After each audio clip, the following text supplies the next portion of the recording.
Nice guys don't finish last by accident.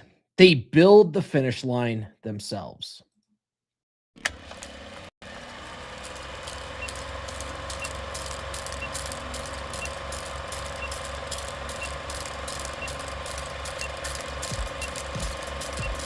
We're going live, baby. We'll do it live. You're listening to the premier podcast for men who want to not only be better with women, but want to be better men in general. This is the Come On Man podcast.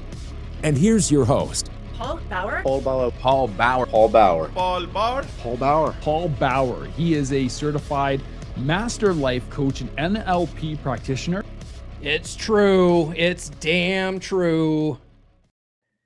Is it just me, or did that opening hook not make any damn sense? Anyway, I don't know. It made sense last week when I wrote it. But we are live again today, baby. If you guys are new to the channel, my name is Paul Bauer. I help men level up and get better with women. And the funny thing about doing that is it tends to make us better men in all areas of our lives. Now, most men don't realize they've been living as a nice guy until their relationships fall apart. They think being generous, agreeable, and easy to get along with should make them more loved, more respected, more desired. But what if those exact traits are the reason you keep getting overlooked? Why you keep getting disrespected or stuck in relationships where you feel invisible?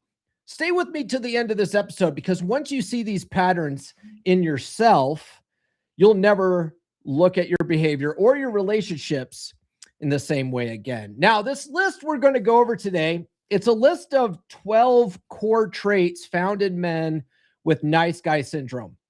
And these are straight out of Dr. Glover's book, No More Mr. Nice Guy. If you haven't read that book yet, I highly recommend it. It's probably book number one in red pill canon, especially if you ever visit the Married Red Pill subreddit and you look at all the sidebar books, like No More Mr. Nice Guy is book number one.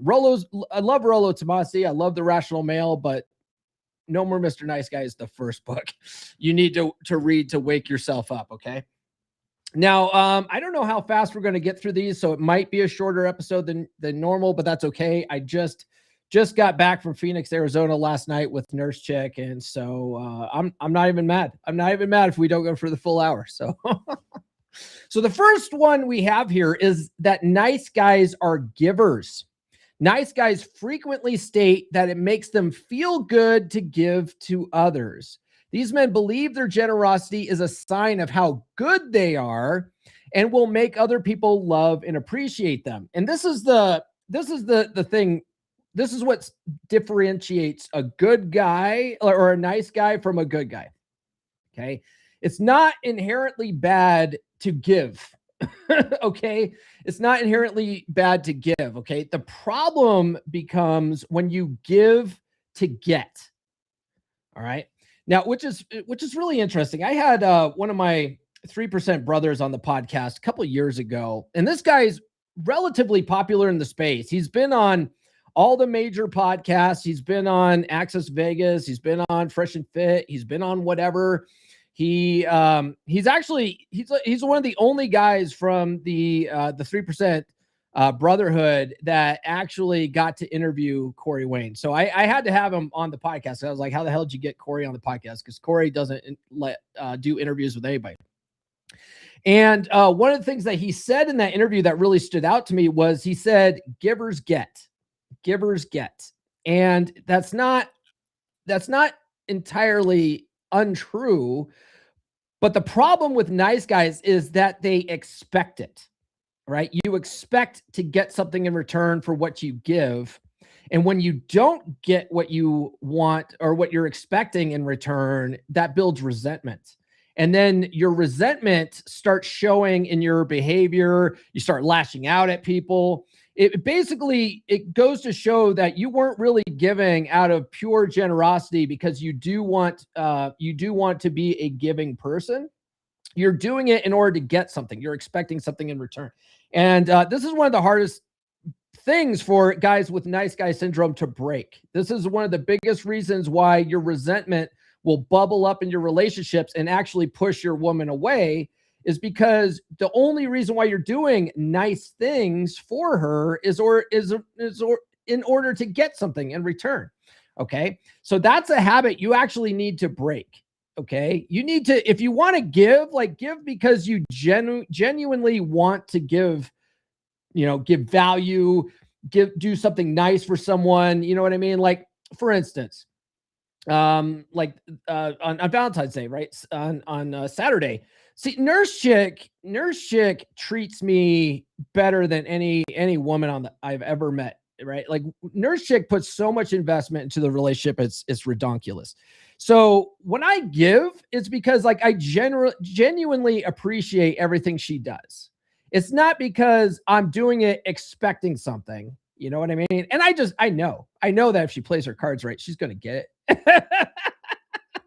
You know what I mean? But it's like when I plan things out, not just for her. I plan things out for me.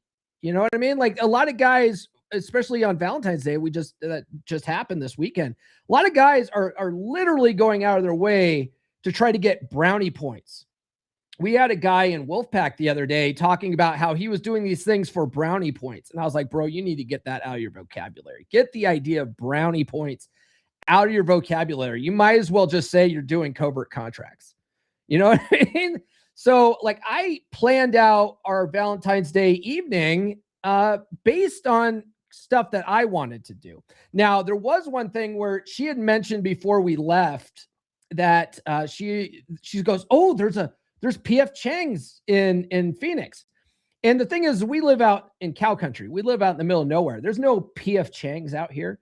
And I told her before we went, I go, to be honest, PF Chang's is okay, but it's not that great. In fact, like mom and pop Chinese restaurants are way better than PF Chang's.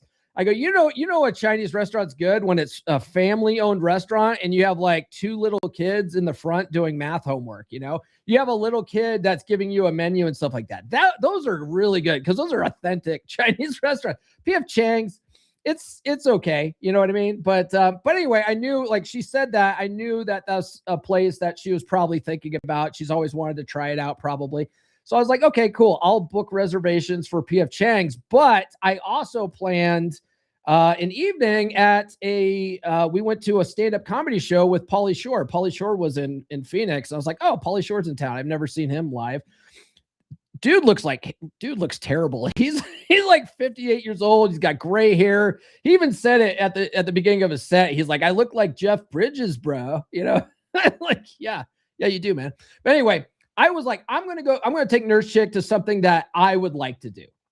Something that would be fun, for both of us, but really like it's something I want to do, So you got to get out of the habit of trying to do these nice things purely for her, especially if it's like, I'm doing it because I know she will like it and I'll hate it. Right. Like that's no way to live.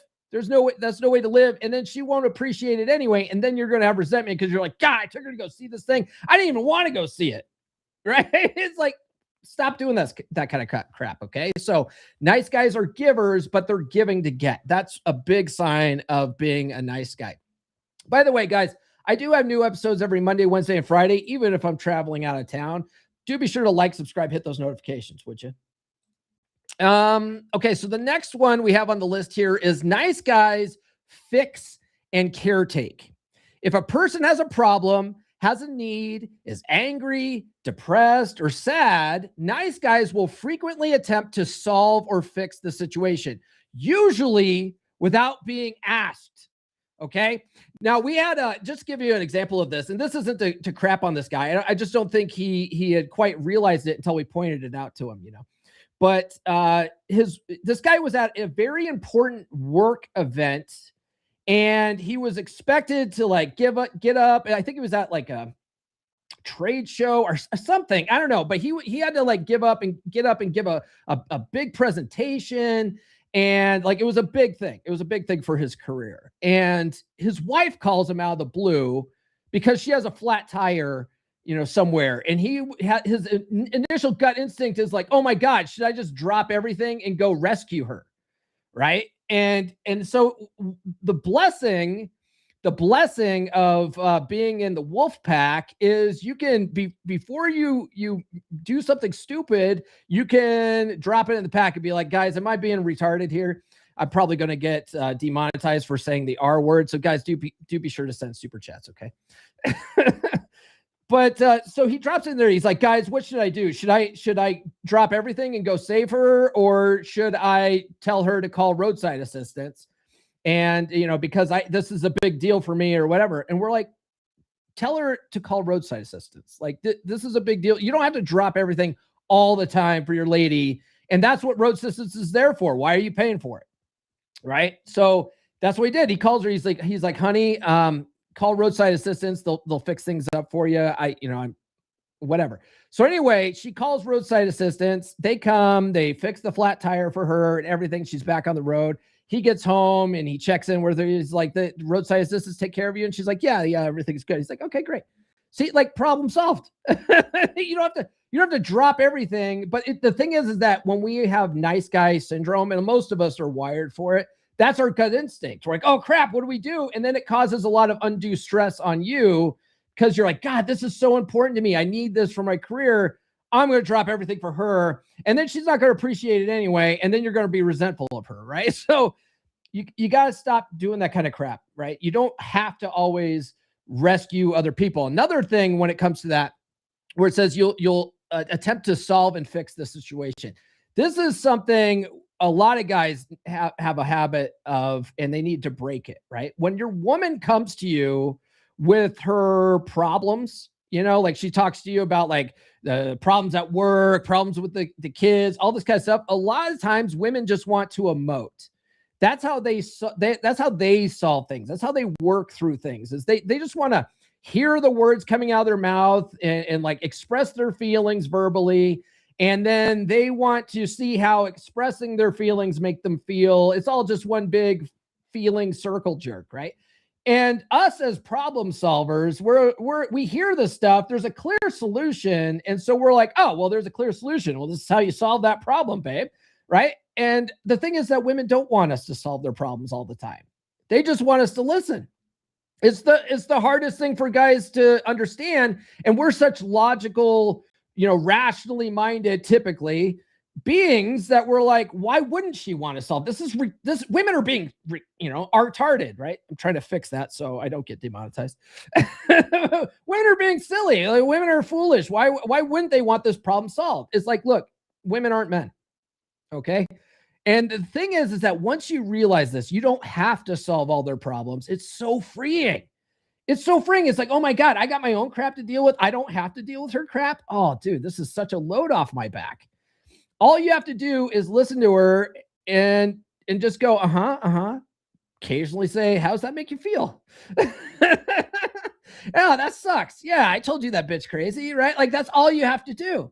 Occasionally repeat some of it back to her so she knows that you are at least getting some of it. And then the thing is that once she feels heard and understood, she feels like her problem solved, even though she hasn't solved jack shit. That's not your problem. That's her problem that she hasn't really solved it, but she feels better. And that's when the legs open, guys. Okay. That's the magic right there. The next one I have here is, how are we doing on? Oh, we're doing all right. The next one I have here is nice guys seek approval from others. A universal trait of the nice guy syndrome is the seeking of validation from others. Okay. Everything a nice guy does or says is at some level calculated to gain someone's approval or avoid disapproval. This is especially true in their relationships with women. Now, a lot of guys don't even realize they're doing it. You know what I mean? Like, let me give you an example. Braggers. Okay. If you are the guy that likes to go up to everybody and talk about how awesome you are and how you did this thing and you're so great at it or whatever, no one gives a shit, dude. No one gives a shit about how great you are at whatever. You could be the best yo-yoer in the playground. No one fucking cares. Okay. But you going up and bragging about how awesome you are, you're seeking validation from others. You're trying to get everyone's approval. You're trying to get everyone's buy-in on how awesome you are. All right. Now, here's the thing. This is a hard habit to break, especially if this is something that you do. And I still catch myself. I still catch myself doing this, and I try to stop it as much as possible.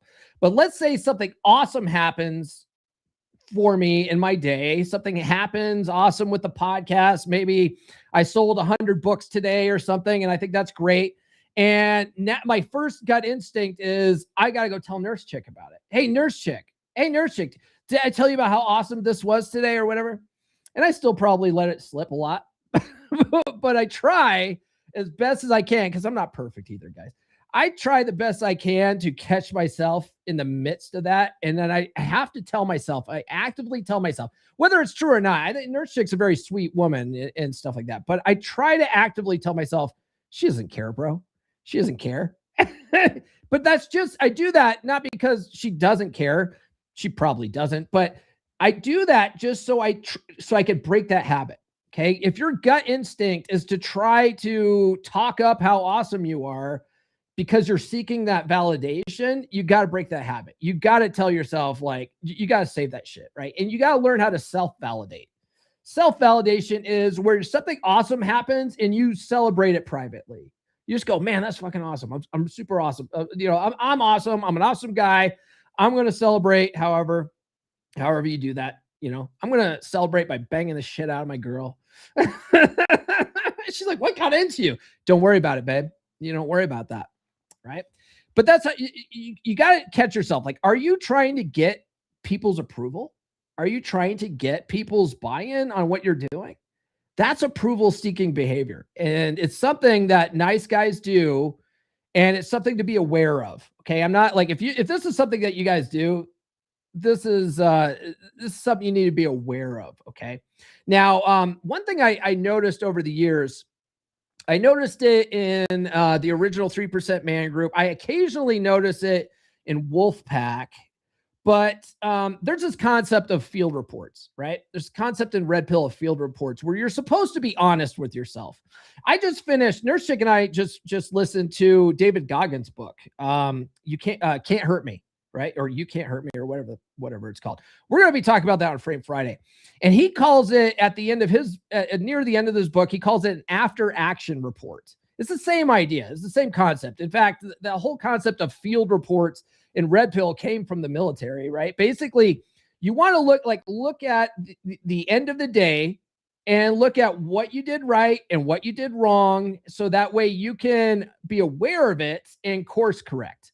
Ryan Stone in his book on Frame calls it OODA loops, right? OODA, observe, orient, decide, action. And that also comes from the military. Basically, when you understand what you're doing wrong, or I should say ineffectively, maybe, is you want to be aware of it. Okay. So that's observe. Then you want to orient and realize, okay, this is not working for me. Then you want to decide a new course of action. That's where decide comes in. And then you want to go in that direction and see if that works better for you. Okay. That's OODA. Okay. It's a very simple way of doing things. But what you'll find is when you challenge guys to leave field reports is most of the time they leave a brag report.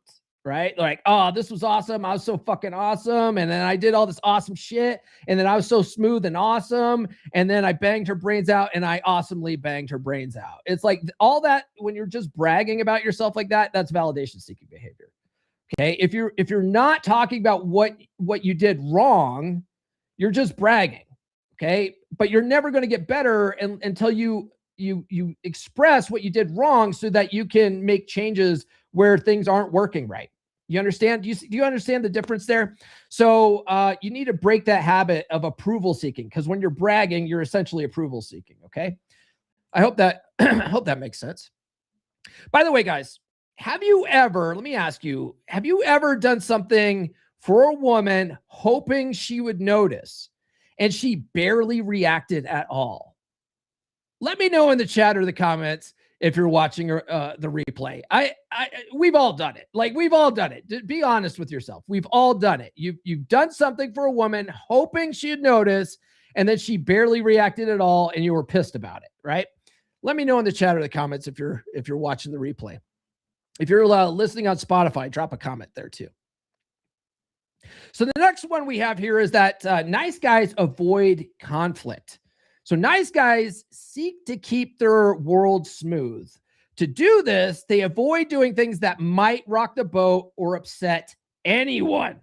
Okay, so let's say something bad happened. Oh, good example of this. Really great example of this is when you're at a restaurant and they bring the wrong thing to your table, and instead of speaking up about it, you go, I don't want to rock the boat, right? I'll just eat whatever they give me. Okay, that's being a nice guy. Now, I had dinner on Thursday with one of the Wolfpack brothers. He lives out in the Phoenix area. So we met up. We went to Twin Peaks. And when you go to a titty, I don't know how you guys are. When you go to a titty restaurant like Twin Peaks or the Tilted Kilt or Hooters, I always order the boneless wings. Like it, or some of you guys might like bone-in wings, right? But whatever, you order the wings. Well, that's what I ordered. So I ordered the boneless wings, and that's what I said. I always just order boneless wings when I go to those places. So that's what I said. I said I'll have the boneless wings. And the chick brings over a plate full of bone-in wings.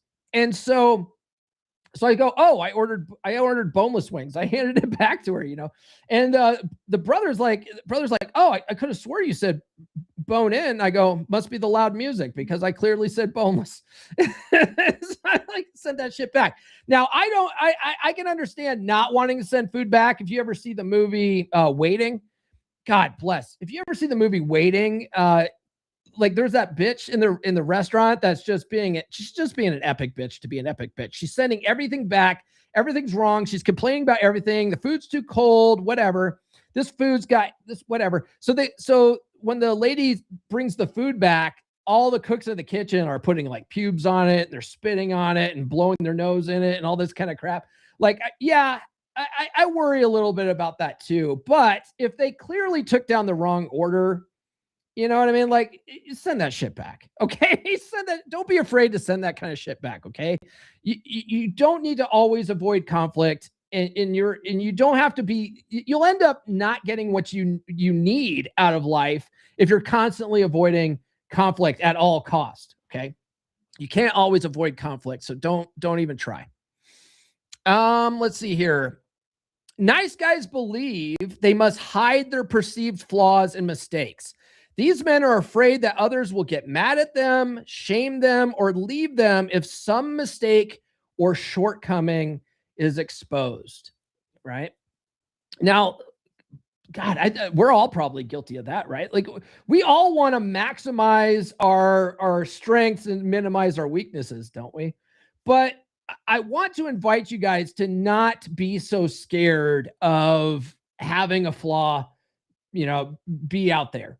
Okay. I'll give you guys an example of one of my flaws. I'm going to be, this is the trust tree, right? Like, I'm going to be vulnerable with you guys. Since my knee went out last year, and then I had to have my meniscus got tore, and I had to have meniscus surgery. I haven't been able to run. Right. And even after surgery, I gave it like a month and a half or so. I can't remember how long I waited.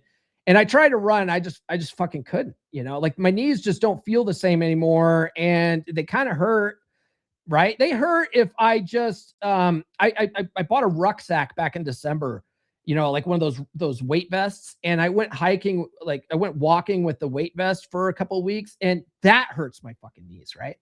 So I've been kind of using that as an excuse to just let myself go. I've been working out. I go for bike rides, and I go for longer walks and stuff like that. That seems to not hurt my knees as much. But I've also just been not really caring about my diet that much, and I put on quite a bit of weight. And I don't like it. I don't fucking like it. So I'm putting that out there because I'm not trying to hide it.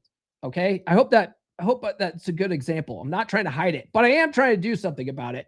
One of the things I told Nurse Chick on the way back from Phoenix yesterday was I'm going to start going back to counting my calories again. I'm going to, that always really works for me. You know, like keto diet, it's kind of nice. I kind of like it, but I still tend to overeat with keto diet. And even if you're on keto diet, it still ends up being a calorie game. And if you eat too many calories, if you eat more calories than you burn, you're still going to put on weight. And so I was like, it's just easier to just track the calories and really dial that in. And that always works for me to lose the weight. So I'm getting back on track with that. So like today I started counting the calories, so that's a flaw, right? I'm making a mistake here and I'm owning it. It's better to just recognize your flaws and not hide it, but fucking own that shit and then do something about it. Don't you think? Let me know what you guys think in the chat there. By the way, guys, a lot of the stuff I talk about in this book, Get Her to Fuck You Again, it's all about getting rid of a lot of these nice guy tendencies that we have.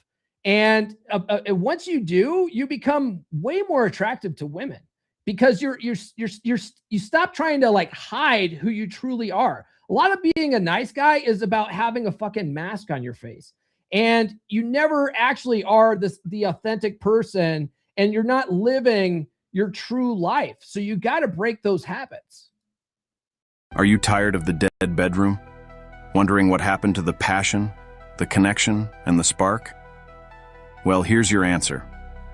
Introducing Get Her to Fuck You Again, a red pill guide to fix a dead bedroom, now on Amazon. This isn't about manipulation or tricks. It's about real strategies that work.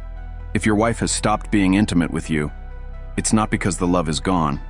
It's because the attraction is gone. And that's fixable. This book will teach you the skills to lead your marriage, rebuild your confidence, and become the man she can't stop thinking about. 3 reasons to get this book. 1. It breaks the cycle. You'll learn how to stop doing the same things that are killing her attraction and start doing the things that reignite it. 2. It's practical and proven. With clear, actionable steps, you'll build yourself into the man you were always meant to be. 3. It works for men like you. Paul Bauer has helped hundreds of men just like you fix their dead bedrooms. And now, it's your turn. Don't let another day go by feeling frustrated and disconnected. Go to Amazon right now and buy Get Her to Fuck You Again. Read it, apply it, and watch your marriage transform. The connection isn't gone forever. You just need the roadmap to get it back. And this book is it.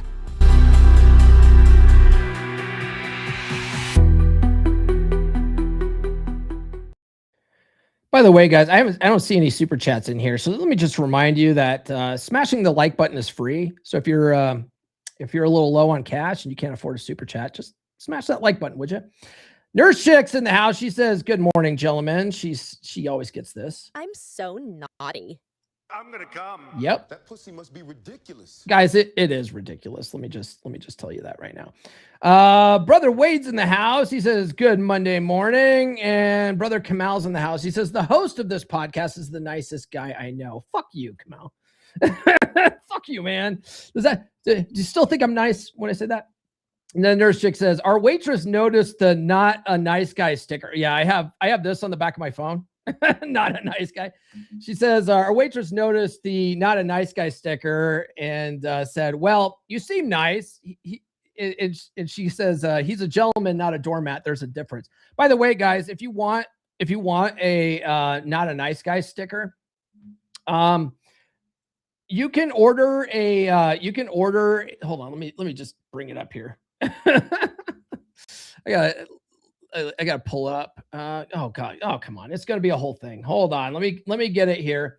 If you guys order an autographed copy, I've got like 5 in the house, in my house right now. If you order an autographed copy of Get Her to Fuck You Again, I have like a whole bunch of these stickers that I'll pack in there. I'll autograph it. I'll send you a whole bunch of swag with it. So let me get you a link so that you can order that. But you have to live in the United States. I'm not shipping it to the, fucking Germany, Kamal. Okay, where are my products? I don't have it on like my main page here. So let's see here. There's Get Her to Fuck You Again workbook. It's this one. No, that's the ebook. Let's see here. Paperback. Here we go. If you guys order this paperback from me directly, drop a link to it there. I'll send you a sticker, no more, not a nice guy sticker there. All right, cool. Let's see here. What do we got? We've got Nurse Chick. Dar Fitness is in the house. He says, good morning, gentlemen. Smashing that like button is alpha. That's true. Erkin's in the house. Good day, folks. Try fasting. Easier than counting calories. I have tried fasting and I don't fucking like it. And I still end up overeating when I'm fasting, right? Because what I'll end up doing, if I don't mathematically keep track, I will eyeball it, and I'm always off when I'm all eyeballing it. And what will happen is I don't eat all fucking day. I'm starving by the time it's dinner time, and then I eat too much at dinner. Or I'll do it in a window, right? I'm like, okay, this is my fasting window, and then I just pig the fuck out during the fasting window. It works for a lot of people. I just can't mentally do it. So for me, counting calories is easier. But if it works for you, by all means, right? I am concerned about this exaggerated weight gain on your part. I am too, brother. I am very concerned about it too. He said the nicest bad guy I know. Yeah, there we go. Erkin sent 10 Swedish kronas. I'm gonna give him this one. I was just gonna say it. This guy fucks. Am I right? Yes, he definitely fucks for sending that. I appreciate that, man. Paul is nice, but recovering. Yes, I am a recovering nice guy. And I don't even lie about that, right? There's a lot of this stuff that I talk about on the podcast. Like I still have the tendencies. It doesn't just go away. You know what I mean? I have like over 30 years of bad programming that I'm trying to undo. It doesn't happen overnight. I'm still working on this shit. Part of having this podcast is to help me get over this shit, right? Like what's really interesting, if you truly want to master something, teach it. Okay. If you truly want to master something, teach it, because it forces you to have such a good understanding of it that you can articulate it to other people. Okay. If you just sort of, read a book once and think you got it, you're never going to fucking get there. Never. All right. The next one we have here is nice guys seek the right way to do things. Nice guys believe there is a key to having a happy, problem-free life. They are convinced that if they only figure out the right way to do everything, nothing should ever go wrong. Now, I'll tell you what, the closest thing you'll ever get to a problem-free life and to nothing going wrong is your mindset about everything, right? One of the books that I'm listening to on repeat right now is The Power of Awareness by Neville Goddard. And one of the things that he says in there, he says like the key to solving any problem is to change your mindset about it, right? Change your attitude about it. And that's sort of like, if you ever read not to get into, I'm trying to take these woo-woo books and put a practical spin on it for you guys. If you ever read the Kybalion, which is all about Hermetic philosophy, they talk about the law of rhythm, right? The law of rhythm basically essentially says that there's going to be problems, right? Like if there's good times in your life, the pendulum eventually swings back and there's going to be bad things that happen. Okay. The rhythm operates on every area of life. The pendulum swings to the right, the same distance it swings to the left. Okay. The only way to rise above it is your attitude. Okay. Like if something bad happens to you and you look at that bad thing, like, what can I learn from this? Or how can I prevent this from happening going forward? You're changing how you're looking at it from a negative and you're putting it into a positive. That's the only fucking way that you can have the closest thing to a problem-free life. But that doesn't mean that there won't still be problems out there. It's all about how you end up dealing with them. That's the closest thing you'll ever fucking get. Okay.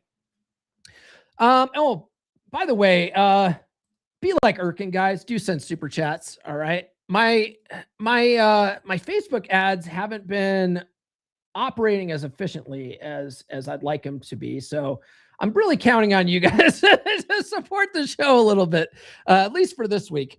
So nice guys repress their feelings. Nice guys tend to analyze rather than feel. They may see feelings as a waste of time and energy. They frequently try to keep their feelings on an even keel. Now, this is something guys get wrong when it comes to working on your frame and frame control. Okay, is instead of trying to recognize their feelings and what their feelings are telling them, because you're like we're all human. We have feelings.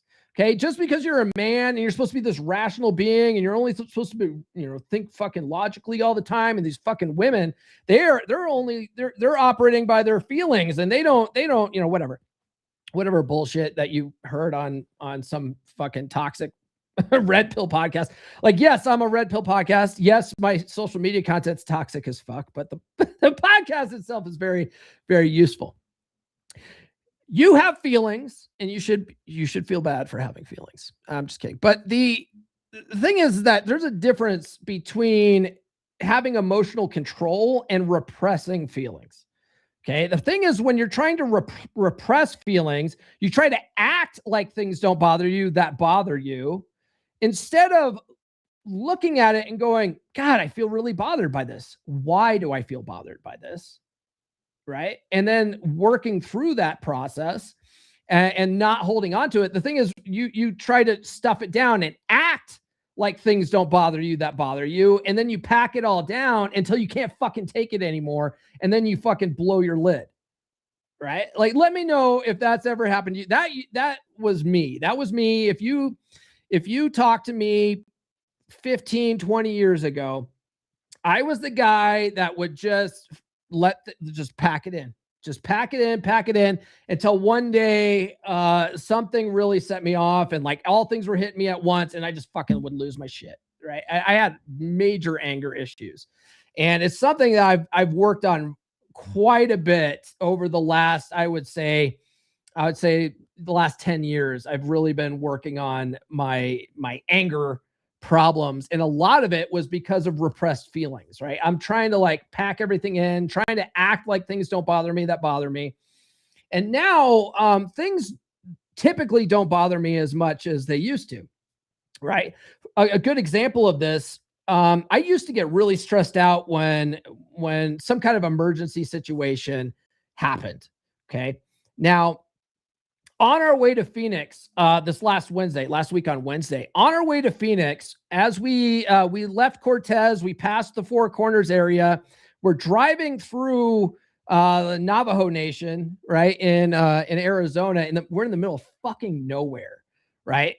In the middle of fucking nowhere. All of a sudden, I'm driving Nurse Chick's car, and the little warning light comes up on the car and says low tire pressure, and I'm looking at it, and like the driver's side front tire is showing low air pressure. And I'm like, that's fucking annoying.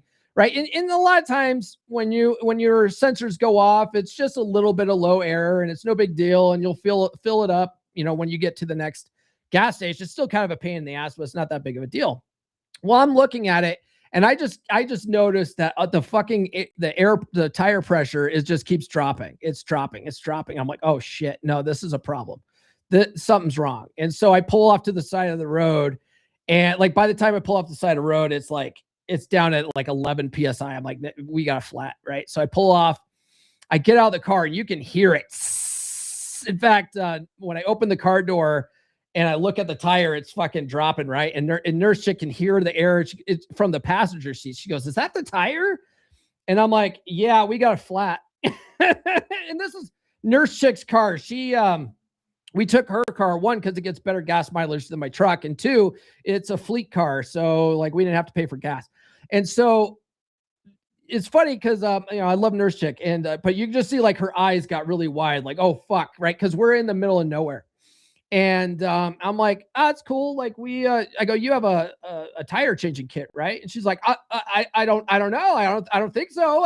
You know, and I was like, well, let's just look. And so I open the hatch. I pull our luggage out. I flip up, and sure enough, there's a spare tire in there, and she's got, you know, a tire iron, and she's got a scissor jack and stuff. And I'm like, oh yeah, no problem. We'll get this changed, and we'll get to a tire place. We'll get that patched up. No problem at all. And we ended up getting it changed relatively quickly. And the thing is, the nearest tire place was fucking an hour, right? It was an hour away. So we had to drive on that donut for an hour, but it was like, I wasn't so stressed out about it. I knew we would be okay. Right. But a lot of that is because of all the work I've been doing on myself for like fucking going on 10 years now. And one of the things that nurse chick said was, she goes, I'm not out here trying to be an independent woman. I'm glad to have men in my life to fucking handle this shit for me. So it was but that kind of thing, right? Like, it's something that like 15, 20 years ago, I would have been freaking out. I've been cussing my ass off. I would have been fucking mad at nurse chick, even though she had nothing to do with it. The fucking shit happens, right? Like, it's how you respond to things in life that makes the difference. But nice guys don't do that kind of shit, right? They repress their feelings until something like that happens, and then they lose their shit, right? So it's not necessarily what it says here. Like, they try to keep their feelings on an even keel. It is important to recognize your feelings, but you need to start like really just analyze your feelings. Okay. You want to look at them like, what are they trying to tell you? What's going on?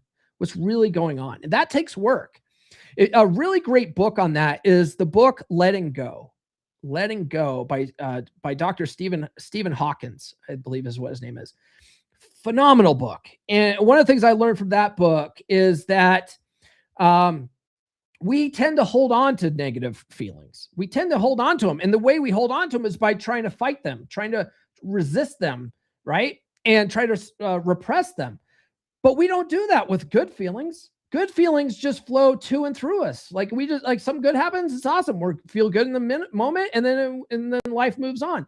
But when it's negative feeling, we try to fight it. And that fighting it causes more problems. It causes you to tense up. It causes problems in your body physiologically.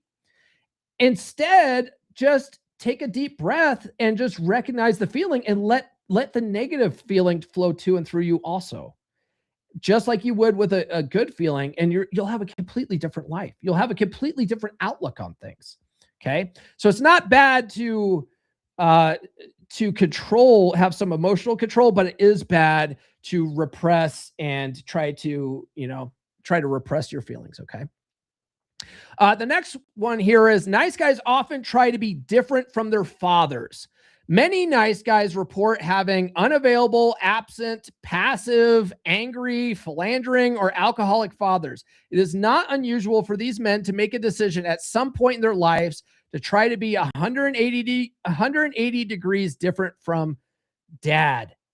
You know who's doing this right now? Like I mentioned before, Nurse Chick and I just listened to David Goggins' book. David Goggins is the fucking epitome of this.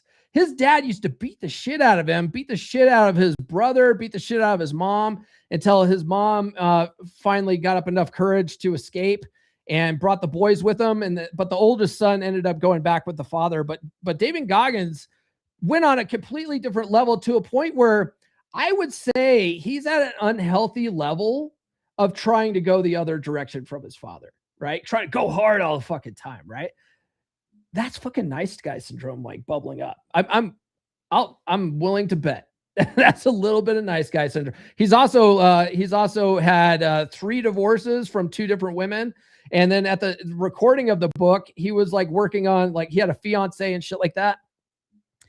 David Goggins is a nice guy, right? He doesn't sound like it, right? That's the thing about nice guys. When you hear the concept of a nice guy, you think of a total pussy, and you're like, I'm not a nice guy, I'm fucking hard, right? Like, no, dude, it's not necessarily your demeanor. It's all these different signs, right? So yeah, David Goggins, he's fucking hard. He's, you know, he's doing lots of like phenomenal stuff. Like the dude's on a completely other planet. I'm not trying to shit on David, right? Like, dude, the book, we're going to go over his book on Friday. I'm going to talk about a lot of the great takeaways from the book. Okay. So I'm not trying to shit on David Goggins, but that stands out to me, right? He's trying to go the completely different direction from his father.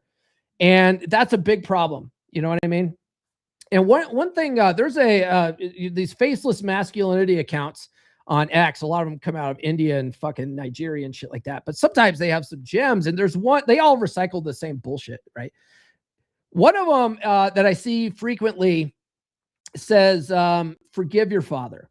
Forgive your father. He didn't know any better, and he was just trying to figure shit out too, you know? And it's something that every time it pops up on X, it almost brings a tear to my eye because I think about that shit. Because I'm pretty critical of my own father. You know, my father, he's got anger issues. My father is passive aggressive as shit. My father is negative a lot. And I realized like he never learned any of this stuff, you know? And he's at the age where like he's kind of set in his ways, and he probably wouldn't be interested in learning this kind of stuff.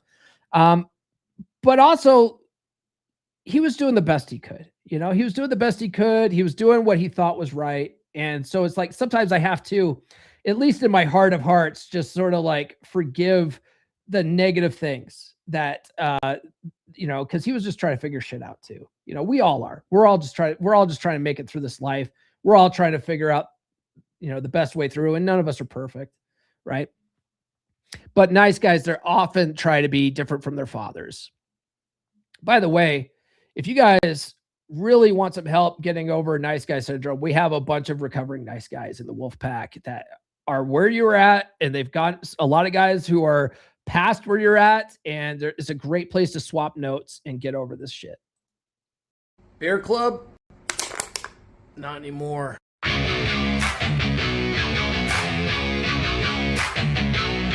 Wolfpack, you fix what's broken. You lead like a man again. No pity, no therapy. Just fire, just flame. Cold bed, broken home. Midlife drift, feeling alone. You don't need hacks, blogs, lies. You need men with fire in their eyes. We rebuild from the ground up. No excuses, no soft stuff. Telegram lit 24/7. Brothers locked in steel, not heaven. Step inside the pack. We don't fall, we attack. Truth, fire, presence, we bring it back. Masculine pride, no time to slack. Step inside the pack. Drop your past, claim your track. No therapy talk, no playing small. We sharpen blades, we take it all.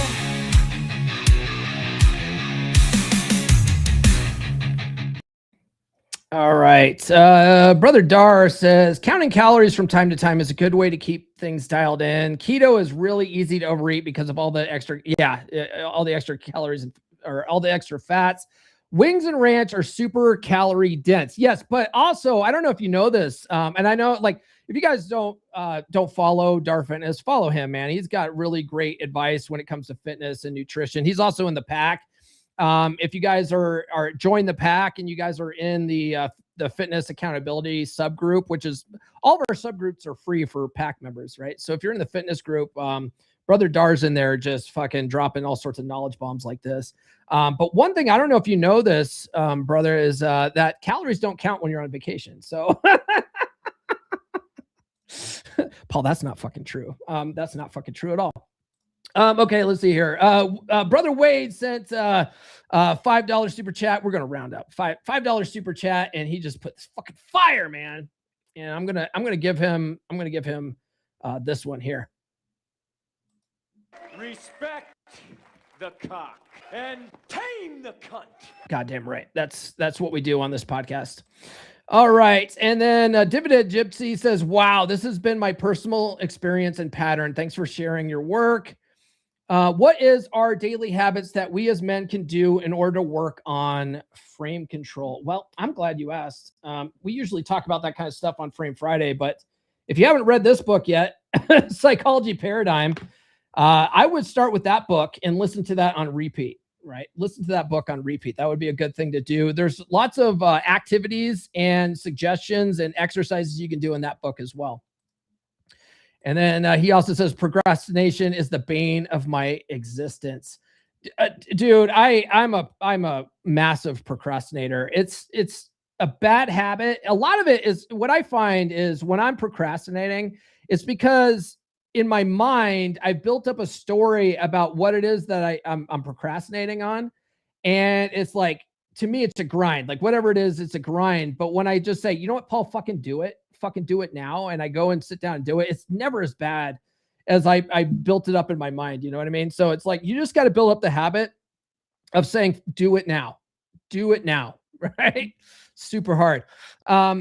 Fucking Goggins talks about procrastination in there too. He was saying how if you're a procrastinator and all this kind of stuff, and you think you don't have enough time for everything, he's like, take a time inventory of your day, right? Go for a week and track every fucking thing that you do every day.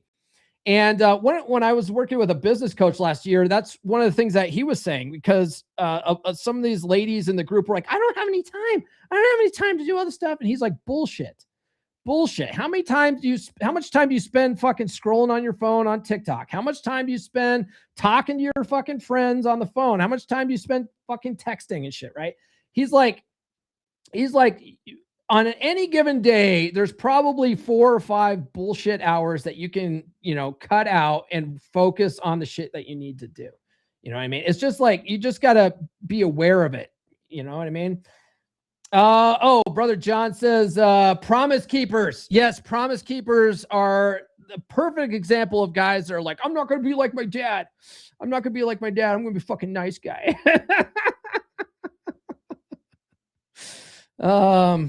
Let's see. Use the word remedial instead of instead of R-tarded, the R word. I can't make any promises. I kind of like using the R-tarded word, man. I'm gonna give him this one here. He likes this one. Shame this horse. Yes, we also shame these whores on this podcast. Yes. Oh, good. Yeah. I didn't even see this one. I was like, I'm just gonna give that to him. That's exactly what he wanted. Perfect. Glad it worked out. Okay, where are we at here? Okay, so nice guys. Oh, I was like, it's gonna be a short episode. Fucking Paul, you know how to run your mouth. Shut the fuck up. Okay. Nice guys are often more comfortable relating to women than to men. Due to their childhood conditioning, many nice guys have few male friends. Okay. Now this is a habit a lot of guys need to break. Okay. And this was something that I went really hard on this when I first started learning this stuff, because I realized that I would end up in the friend zone a lot. I would actually I'm the kind of guy who I could always get dates. That was never really a problem. I could always get dates, but I did find myself in the friend zone a fucking lot. And I was the kind of guy that would accept the friend zone. And then I would think like, oh no, it's perfectly okay to have female friends, and women are much cooler to hang out with, and all whatever. That was my inner nice guy. And so when I broke that pattern, I was like, no, fuck that. There's no reason to have women friends. A woman's not going to fucking come and help you change your tire, right? But why would you need anyone's help to change a tire anyway? Like, if you don't know how to change a fucking tire, come on, bro. Let me pull your man card right now. But changing tires is not even that hard. Okay. Changing oil, I can understand. So I know how to change oil, and I used to change my own oil until I realized that it wasn't saving me any fucking time or money, right? Like if you go and you buy a fucking oil filter, and then you go buy 4 quarts of oil or whatever, it's literally the same price as going to Walmart and getting their basic oil change, right? So it's like, why am I fucking getting dirty and climbing under a fucking car for my man card? Like, fuck off. Like, I'm just going. It's really like, how much time is how much is your time worth to you, right? So like, I don't agree with that kind of shit, right? But actually fixing your car, that's kind of worthwhile to learn. Where was I going with this? Oh yeah. So women aren't going to help you with any of that kind of shit. If you need to like move, like women aren't going to help you with any of that kind of shit, but women are happy to take advantage of fucking nice guys and like, you know, have you go and help them with all this shit. And you got a truck. Oh, my friend Paul has a truck. He'll fucking whatever. No, I'm not going to help you fucking move. Okay. Like I had to learn, like I had to cut out any idea of women friends. And I still am not a big proponent of being friends with women. Like they don't really offer any value, right? But a lot of nice guys don't have any male friends, and a lot of them are keeping groups of female friends really because they're hoping for a fucking opportunity if they're honest with themselves, right? They're not really trying to be great friends with these chicks. Most of these guys out here that are trying to be, you know, I have a girl best friend. Fuck off, dude. You are playing sneaky fucker game. Don't even lie. Another one is nice guys frequently seek the approval of women and convince themselves they are different from other men. They like to believe that they are not selfish, angry, or abusive, traits they think of other men, right? And you see this in the comments all the time, right? And you'll see this. A lot of my stuff is shit posting, right? If you guys follow me on social media, a lot of the inner circle, right? A lot of the guys at Wolfpack, they know that I'm just fucking around. A lot of the stuff I post out there is for engagement. Okay. A lot of it too is also so you guys stop taking women so fucking seriously. And because you'll have a much better time with women when you stop taking them so fucking seriously and just have fun with them, right? And just look at them like, oh, they're such goofy bastards. They're so adorable. A lot of times you'll see me posting shit about like my two favorites to post about are Scarlett Johansson, and Sydney Sweeney. And I love calling these women mids, right? Oh, she's so fucking mid, bro. Or right. Like she's so like the one I did the other day was Sydney Sweeney was like caught out in public, dressed really frumpy. She had like glasses on and she just looked like your average woman, right? She's still attractive, you know, like, let's not be stupid. She's still attractive, but she just looked like your average woman. She didn't look like a fucking supermodel. She didn't look like a fucking movie star or anything like that. She just looked like your average chick on a fucking Sunday, not trying to dress up, you know? And I said, Sydney Sweeney's looking rather attainable, right? Which I stole that term from Nuclear Caudillo. And fucking nice guys are in the comments losing their shit about it. Oh, bro, you couldn't even get a chick like that. Bro, oh, you're such a misogynist. All this kind of shit, right? All that kind of stuff is guys seeking approval from women. And so one comment you'll always see from me is like, she's not going to fuck you, bro. Right? She's not going to fuck you. Or I'll say, I hope she sees your comment, bro. Like that kind of shit. Fucking, what's his name? Will Ferrell the other day was speaking at a group and he goes, I think it's time that women ruled the world. Don't you think, guys? I think men, we've done a terrible job. And like that's approval seeking behavior from women specifically. And so I shared that on social media and I go, I hope your wife gives you the pity fuck you're hoping for, Will, you know, cause that's what they're doing. They're approval seeking. It's unattractive as fuck. Okay. Stop that shit out. Stop that shit. Okay. If you see yourself trying to defend a woman that you don't even fucking know, that's your inner nice guy. That's approval seeking. You're hoping some woman that you like is going to give you a fucking pat on the head, give you that attaboy that you want. Okay. Stop that shit. That's nice guy behavior. By the way, guys, I've been talking about how I talk a lot of shit on social media. Follow me on social media, okay? It's kind of fun. I've been posting in the evenings like these memes every night that say like, come for the shit posting, but stay for the actionable information. I have to put that shit out there so that you guys, you know, actually tune into the podcast and realize that you can learn something when you tune in. Nice guys have difficulty making their needs a priority. Right? These men often feel that it is selfish to put their needs first. They believe it is a virtue to put others' needs ahead of their own. I talked about this the other day, and I was saying how I think I might have done this on social media. I can't remember if I talked about it on the podcast or if it was just on social media. But one thing that a lot of guys do when they're in the bedroom is they put their woman's needs above their own, right? To a point where it's unhealthy, and they put a lot of pressure on the woman, and she's not having any fun anymore, right? So they're like, I have to make you orgasm.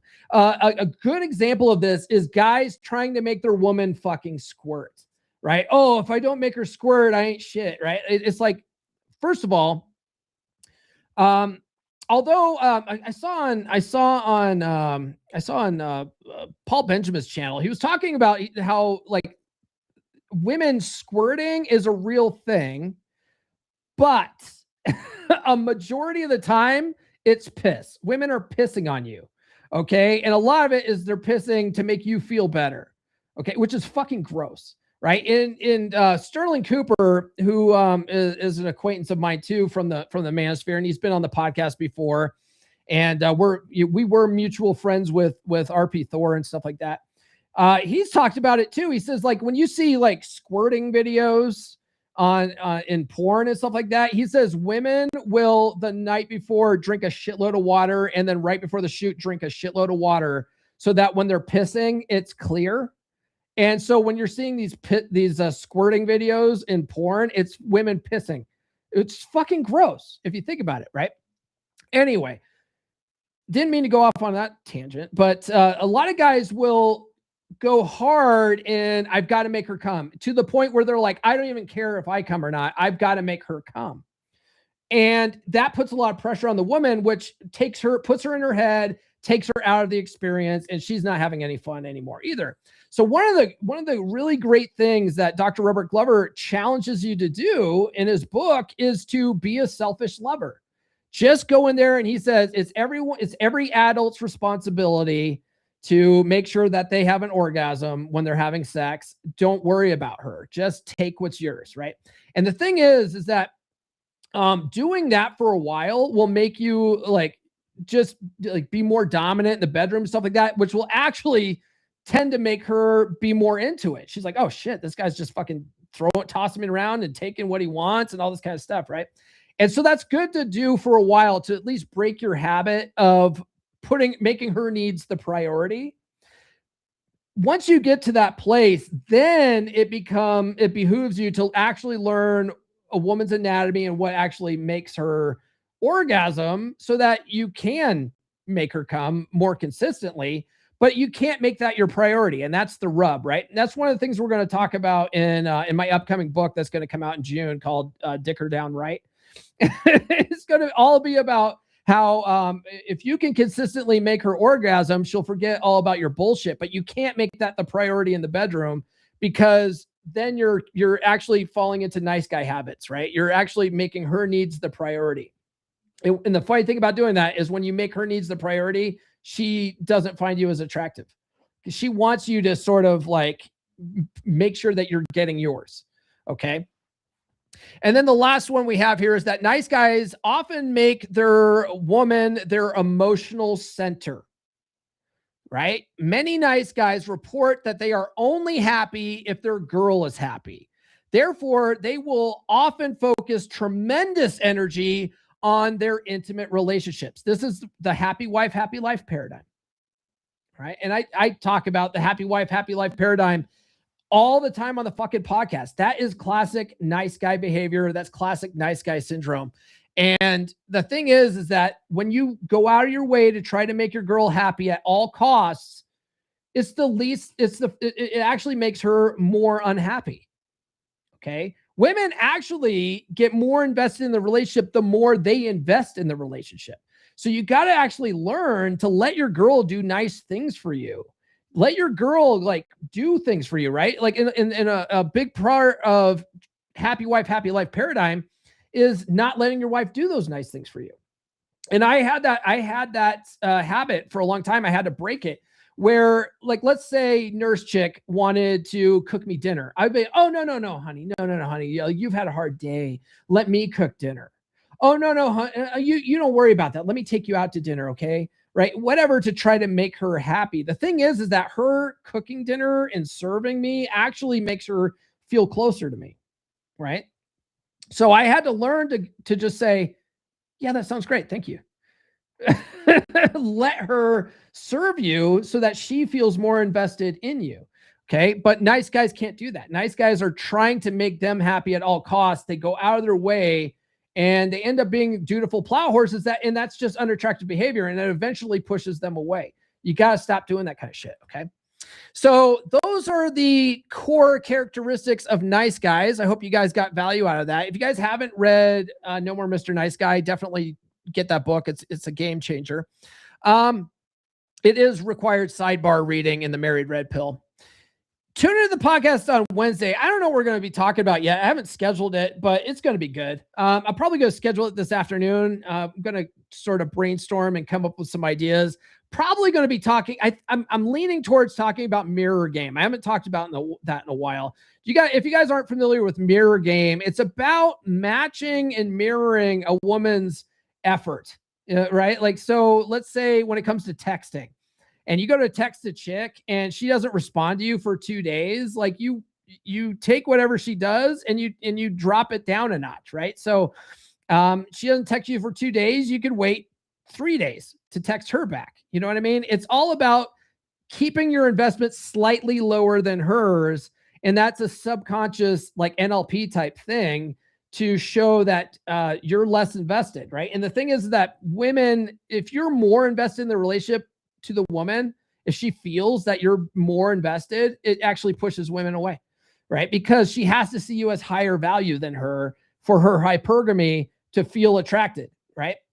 So there's little things that you can do. Now, the thing is yes, it's gameplay, and we'll talk, if this is what we talk about on Wednesday, unless I come up with a better topic. The thing about doing that is, yeah, it's gameplay, and a lot of you guys have aversion to gameplay. But what gameplay really is about breaking unattractive habits. Like if a chick waits 2 days to text you back, and then as soon as she texts you, you immediately reply, subconsciously or consciously, she looks at that like, well, fuck, was he just waiting for me to text him back? Like, does he not have anything better going on? Right. And then she starts losing interest. Right. It's weird. And women are weird creatures, and they're goofy bastards, and they're adorable, aren't they? Anyway, that's all we got, guys. If you haven't done so already, please like, subscribe, hit those notifications. We do have new episodes every Monday, Wednesday, and Friday. We'll see you next time. This has been the Come On Man podcast. Now, go out and get it.